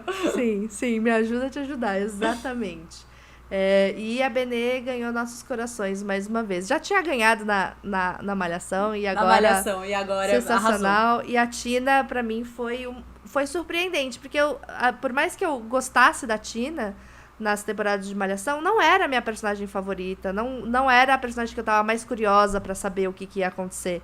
Mas agora é a única personagem que eu tô desesperada pra saber o que vai acontecer. O que aconteceu? Meio que gente que já sabe, vai acontecer alguma coisa, mas beleza. Mas o que vai acontecer com a Tina? Inclusive, foi isso que eu perguntei pra Ana Karen. Muito desesperadamente. Pra onde que a Tina foi depois do final da primeira temporada, entendeu? Eu sei que você vai falar pra gente e dar spoiler. Eu sei que... Né? Não. Vai dar essa exclusiva aqui nesse podcast. Essa exclusiva do podcast não vai rolar? Porque assim, eu tô desesperada. Gente, eu também tô. Ela também não leu o resto do roteiro. Essa menina, gente, foi pra... Entendeu? Não sei pra onde ela foi. Ela foi pra... Olha, eu saberia pra onde ela foi. Eu saberia. Mas, como o Cal Hambúrguer mudou os rumos, eu não sei dizer agora pra onde ela foi. Entendi. E menina, a gente tá tentando pressionar o Cal, a gente tentou ligar pra ele às 5, a gente sempre liga, né, pra ele. A gente tentou ligar pra ele, pegar uma informaçãozinha assim, mas não rola. Ele não deixa escapar pra gente. Ai, nunca. essas pessoas que Safado. são controladas. Eu solto spoiler o tempo inteiro, entendeu? é verdade. É isso. Mas tudo bem. Eu achei que eu tinha que perguntar, entendeu? Porque eu acho que as pessoas que estão assistindo ou ouvindo a gente vão Os querer Fivers saber. querem saber. Querem entendeu? saber e fiz Não, essa pergunta, tem gente. certeza. Tentei, não deu certo.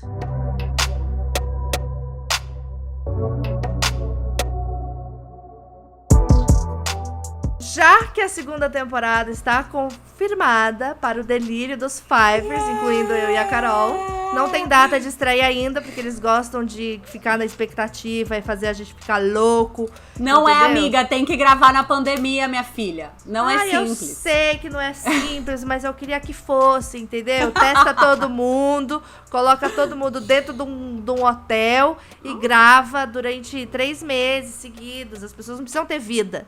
Entendeu? Só Elas têm que trabalhar pra Fernanda, entendeu? Tem que entregar 10 episódios da segunda temporada da minha mesa amanhã. É só isso que eu quero, entendeu? Não é muito pra pedir. Nada. Tranquilo. Não precisa nem estrear na Globoplay. Pode estrear só no meu computador, eu não ligo. Mas a gente já começou a falar um pouco sobre isso, mas sobre o que a gente gostaria de ver na segunda temporada, né? Porque eu acho que é isso. Eu, pessoalmente, gostaria muito de ver mais da Ellen e mais da Lika, um desenvolvimento mais profundo e delas Também. evoluindo um pouco enquanto seres humanos, pra gente parar de falar, amiga, me ajuda a te ajudar, pelo amor de Deus. Quero saber desesperadamente o que vai acontecer com a Tina, porque termina, acho que o dela é o final cliffhanger, né? Que a gente tem um momento de tipo, fudeu, né? Que E vai agora, acontecer? pra onde essa menina foi? E eu achei muito interessante e até, como chama? Visionário do Cal Hamburger terminar um dos não é o cliffhanger principal, mas a Tina passa pelo linchamento virtual. E a nossa, gente que tema maravilhoso! Que é um Amei. tema que tá super, né? Agora, enfim, BBB, né? Pois é. E aí a gente precisa falar sobre isso. E eu quero saber o que vai acontecer com a Tina. Como será que ela vai contratar uma RP? Uma Relações Públicas pra ajudar ela? Será que ela vai gravar um vídeo de Será que blusa ela vai branca? fazer um exposed? Será que ela vai gravar um vídeo de camisa branca com o fundo neutro falando perdão, meus seguidores, eu amo vocês, eu falhei como ser humano? Será? Entendeu? Será? Não sei. A gente fica com essas expectativas. Tem Eu aí acho, muito eu material acho na que- internet. Eu acho que fazer um exposed é a cara dela. Eu também acho. E a minha Lu em Ares diria, faça o exposed, querida. E eu fico também, assim, muito... Acho que a Benê, assim, né? Sem comentários. Ela já é nossa favorita. Chega de falar dela. Mas Sim. o que eu ia falar, que eu fiquei muito também esperando que a Keila tenha um momento os humilhados serão exaltados. Sim. Não, Que ela isso merece precisa acontecer. muito. A gente Ela precisa merece ver ela em cima de um palco, com a cortina abrindo e ela brilhando, entendeu? Eu acho que a gente precisa desse momento. Se não for na segunda temporada, que seja na terceira, na quarta, na quinta. Que seja contanto na terceira. que a gente tenha garantido que tem essas temporadas, entendeu? Eu não ligo de esperar, contanto que eu veja isso Tô acontecer. aqui. Sou uma Entendeu? ótima espectadora. Exatamente. E eu acho também que a escolha do namorado dela ser o hétero top Sim, é muito boa. é boa, Porque boa, dá boa. pra gente discutir um monte de coisa. Ah, e uma Inclusive coisa a homofobia! que a gente não falou e que eu achei maravilhoso foi o episódio da festa, que a gente já falou, mas as drags que aparecem, né? Que estão todas Nossa, foi incríveis. lindo! Meu Deus, foi demais. Sim. E é isso, tipo, é muito identificável, né? O nosso... Não sei se é... Foi muito uma festa em São Paulo, né? Sempre aparece Amiga, foi muito. Foi muito. Se você não mora em São Paulo, eu peço perdão. Venha morar em Tá São Paulo. perdendo. Não. Que São Paulo, às vezes, A é Fernanda não uma gosta. caquinha. Não é que eu não gosto. Toda cidade grande é, né, Toda amiga? cidade grande é uma bostinha, às vezes. Então, a gente não pode, porque a gente passa muito perrengue. Tem algumas pessoas Mas que passam mas quando é legal, é muito quando legal. é legal, é muito legal, isso. Pode vir visitar e ir na casa de um amiguinho. E aí você vai ter essa experiência sem ter que estar morando aqui. Olha só que maravilha. Mas eu achei muito legal. Eu gostaria de ver mais. Então, esse núcleo que são os novos amigos da Keila, né? Eu gostaria Que é a muito de galera ver do teatro. a galera do teatro. Eu quero muito que tenha uma... né, a gente mostre mais esse núcleo. E eu quero muito ver mais da Samantha. Também. Porque o universo que eles criaram, que a gente viu pouco, né, da redação ali da revista e tal, é um ambiente que o pouco que a gente já viu que é super tóxico, aquela chefe filha da puta, né? E eu quero ver mais, eu quero saber... Mas que ela admira muito.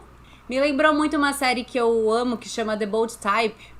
E a Samantha me parece muito uma personagem que faria parte dessa série. É que The Bold Type é super norte-americana, né? Entendi. E acho que a Samantha tá mais aqui no BR, assim.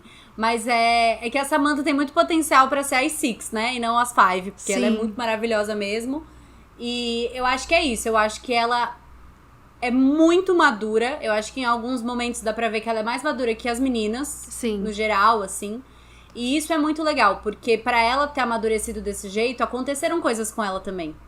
E isso é muito legal, né? Tipo, tem um momento que a gente entende que ela tá morando com a pessoa com que ela namora, ou pelo menos ficando lá um tempo na casa da pessoa. E, enfim, e correndo atrás dos sonhos, e tendo essa chefe que ela admira, e tendo um trabalho que ela valoriza demais. Sim. Então isso é muito legal também, essa parte mais séria, né? Da vida jovem adulta, que a gente tem muito. E eu acho que é o plot twist que mais mudou, assim. Porque a personagem da Samantha, na Malhação, Viva a Diferença, era igualzinha a Lika. Sim. Era a menina ali das droguinhas, amor livre. É por isso que ela tá meio sem saco, né? Porque ela passou dessa fase. Ela olha e fala, linda, vamos aí! Vamos amadurecer aí, que nós temos paciência, né? Vamos ter responsabilidade pras coisas. Então eu acho que quero ver mais Samantha, pelo amor de Deus, que tenha Também. mais Samantha na segunda temporada. Também. E mais Anderson também, ou tudo bem, o Anderson. Ou então a Tina pode descobrir a sua bissexualidade também, eu não ligaria de ver isso acontecer. Não, nem eu. E o Anderson pode continuar também. Tudo bem. Ele pode, tudo bem, pode continuar. Ah, sapatão falando. O amigo dele também, tudo bem. Não incomoda.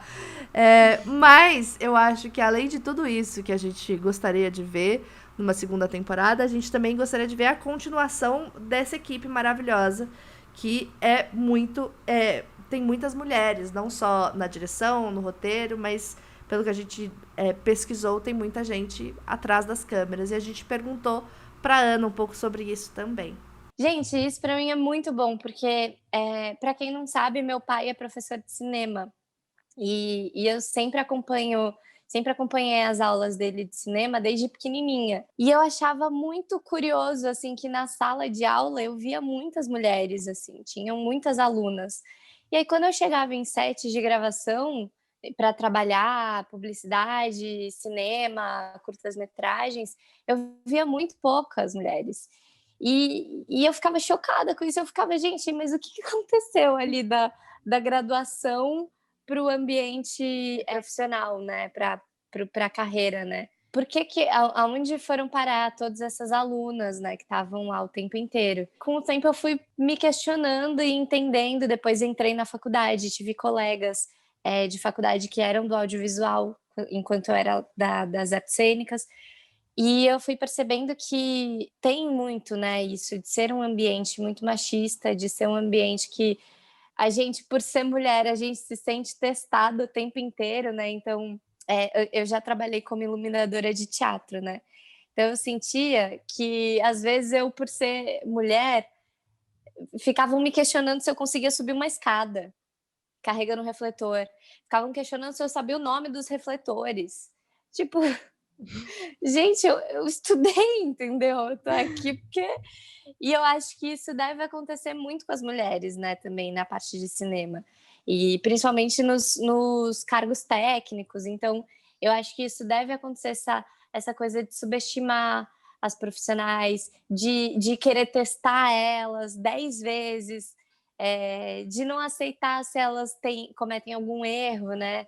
Enquanto homens podem errar muitas vezes, aí se uma mulher erra no ambiente audiovisual, aí já não é uma boa profissional, né? Já é uma profissional dispensável.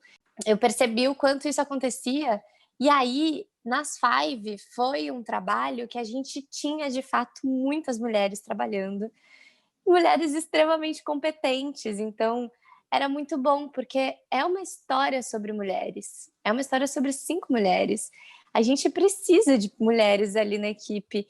Cara, nem que seja para nos ajudar a colocar o microfone quando a gente está de calcinha e sutiã, entendeu? De uma situação um pouco mais delicada, ou quando temos uma cena um pouco mais sensível, que a gente tenha um ambiente em que a gente se sinta mais confortável.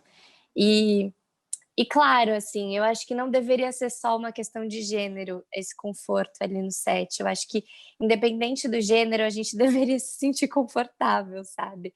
Mas, querendo ou não, hoje em dia, na nossa realidade, da nossa sociedade, a gente se sente, sim, um pouco mais confortável quando tem mulheres no set. Então, para essas cenas um pouco mais sensíveis, isso fez muita diferença, principalmente nas Five, sabe? Foi muito legal. E foi muito bom poder ter a visão feminina na direção também. Então, muitas cenas a gente acabava construindo junto com as diretoras de uma maneira porque era a visão feminina trazendo uma outra perspectiva sobre aquela cena. Então, isso é muito bom, assim, de poder construir um trabalho sobre mulheres com mulheres, né? E agora, depois que a gente está falando a gente terminou, né? Além da segunda temporada, que a gente já sabe que vai rolar, graças a Deus, né? Porque, aleluia. Yes!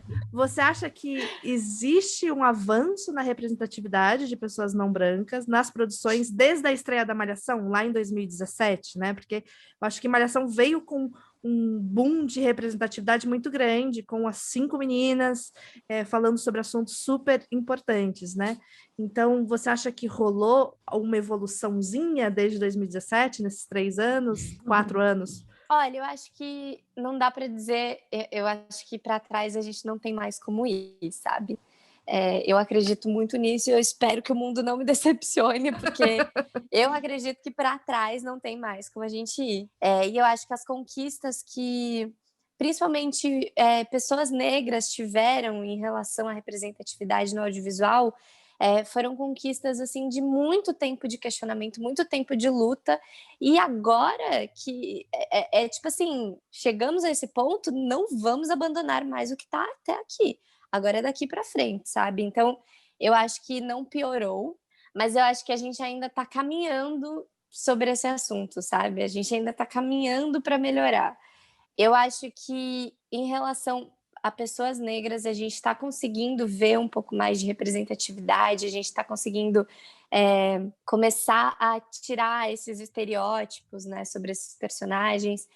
Mas eu acho que como no Brasil existe muito forte esse mito da democracia racial, o que aconteceu ao longo dos anos é que não se falou sobre identidade racial, não se fala sobre diferentes identidades raciais, porque não existe só negro e branco, né? Existem outras identidades raciais e as pessoas suprimem elas. Então, eu acho que agora a gente está começando a entender que existem outras possibilidades, as pessoas estão começando a entender que ser negro é lindo, e agora estão começando a entender que ser outras coisas existe. Então, eu acho que é um pouco esse lugar que a gente está. Então, eu espero que daqui para frente as pessoas entendam que ser é lindo, ser todas as identidades que tem é lindo, né? E que a gente possa aparecer cada vez mais. E que a gente possa aparecer simplesmente sendo, porque acho que uma das grandes batalhas da minha vida é poder me apresentar como atriz. Ponto. Eu não quero que as pessoas me vejam como uma atriz asiática, atriz oriental, atriz nananã. Eu quero que as pessoas possam me olhar e falar, pô, ela tem talento, vamos colocar ela ali para personagem da advogada. Boa atriz, vamos botar ela ali para fazer a personagem da pipoqueira. Ótimo. Entendeu? Eu quero que eu possa fazer personagens e não que precise estar brifado lá. Atriz asiática, tantos anos, sabe? Tipo, pô, já tem lá gênero, idade, pronto, me chama. A gente teve um papo super bacana com a Vera Egito, que é diretora de várias séries, e ela falou exatamente isso, que hoje ela entendeu o papel dela nesse rolê todo, né? Porque se você está pensando numa pessoa na direção que escolhe o elenco, é a pessoa que tem o poder ali, teoricamente, né? E que é isso, nos últimos projetos dela, ela faz personagem, o nome é tal, e as características emocionais são essas, E testa todo mundo. E testa mulher negra, mulher branca, indígena, mulheres trans, todo mundo para fazer aquele papel. E aquele papel não necessariamente é de uma mulher trans, não necessariamente e aí você coloca, se aquele ator ou aquela atriz, ou aquela pessoa, ou aquele atuante, que, né, se é uma pessoa não binária, cabe naquele papel, é ela que vai fazer. Porque acho que aí você deixa a produção mais rica, né? Porque eu acho que a não diversidade é muito burra, né? Porque você não tá pegando a melhor pessoa para aquele papel, você tá pegando a melhor pessoa branca, padrão, para aquele papel. E isso não é a melhor pessoa para o papel. Acho que é isso, né, amigas? Tem mais uma pergunta para Ana? Acho que é isso. Eu queria muito que você tenho. contasse. Você quer voltar aqui? Quero! Claro! Podemos voltar sempre. Eba! Então a gente já deixa marcado um papo para a gente atualizar as pessoas quando terminar a segunda temporada, com certeza a gente traz você de volta. Mas antes disso a gente também pode conversar. Inclusive, se você tiver outros projetos para divulgar, outras coisas que você está trampando agora, se quiser falar alguma coisa, aproveite o seu espaço. Porque esse podcast é seu. Eu acho ótimo. Olha, eu acho que uma coisa que eu posso falar para vocês, também respondendo um pouco a pergunta sobre os avanços, né? Eu acho que, assim, é uma conquista minha, então não significa que a minha conquista reflita, assim, um avanço do mundo, né? Mas compartilhando aqui com vocês, uma coisa que eu conquistei é que eu consegui um papel, uma personagem numa novela que não teve a ver com uma questão de étnica, né? Uma questão racial. Então, eu fico muito feliz de poder fazer essa personagem agora, que é a Wanda, da próxima das 7. E aí eu tô muito ansiosa para vocês conhecerem ela. Então, se vocês quiserem me chamar quando começar a novela, a gente volta. A gente chama, claro. A gente é muito noveleira, a gente ama novela. Eu tô super ansiosa para voltarem as novelas, entendeu? Porque literalmente, a única reprise que eu tava super animada em ver era a Malhação, às 5, assistir de novo na televisão e assistir de novo no Globoplay, porque eu achei sensacional.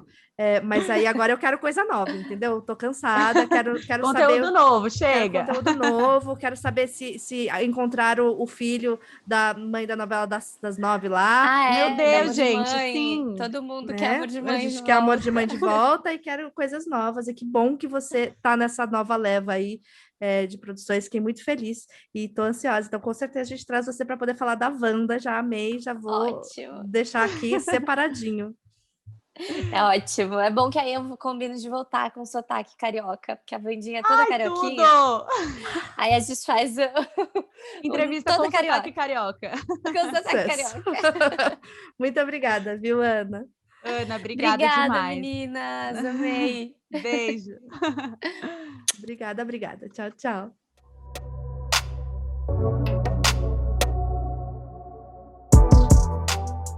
Então, inclusive, a gente falou bastante disso, dessas profissões, né, lideradas por mulheres, no nosso episódio sobre edição/montagem cinematográfica, que a gente falou da editora do Martin Scorsese.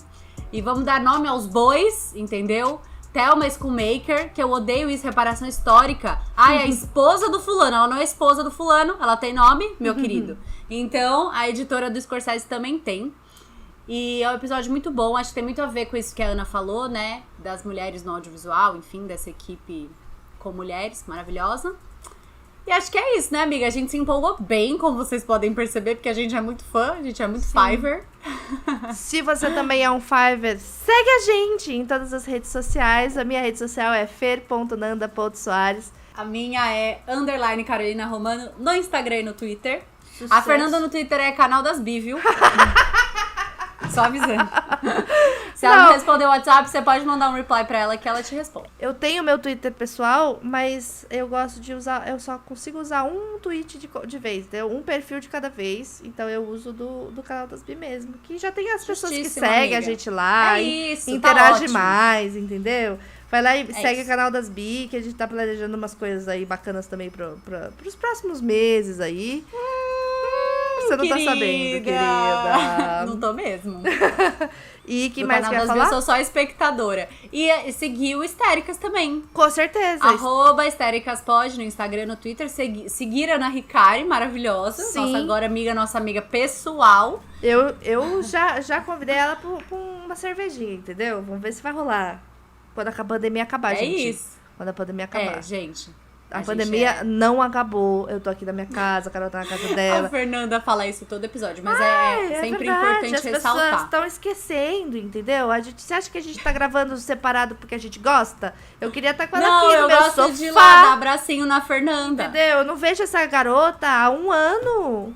Difícil? Ai, Tá amiga, muito difícil. triste. Foi triste, mas assim, força. Eu sei que tem várias Seguimos pessoas firmes. que estão passando por problemas, inclusive pessoas próximas nossas que às vezes escutam esse podcast. Então, força. Sei que tá difícil. E acho que é Mas tamo isso, junto. né, gente? Tamo junto. E se você gosta Nossa, é de isso. Five Falando também, pacas. manda mensagem pra Ana Ricari lá e fala que você assistiu ou ouviu, né? Porque a gente tá no YouTube. No a gente YouTube tá... agora, que a gente é muito da acessibilidade. A gente quer deixar o mais acessível possível.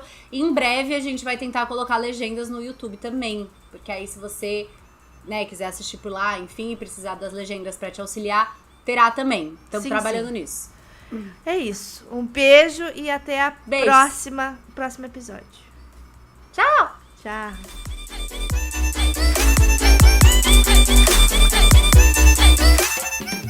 Esse podcast foi criado, roteirizado e apresentado por Carolina Romano e Fernanda Soares. A identidade visual é de Nathalie Martins e a edição é da Agência Miragem.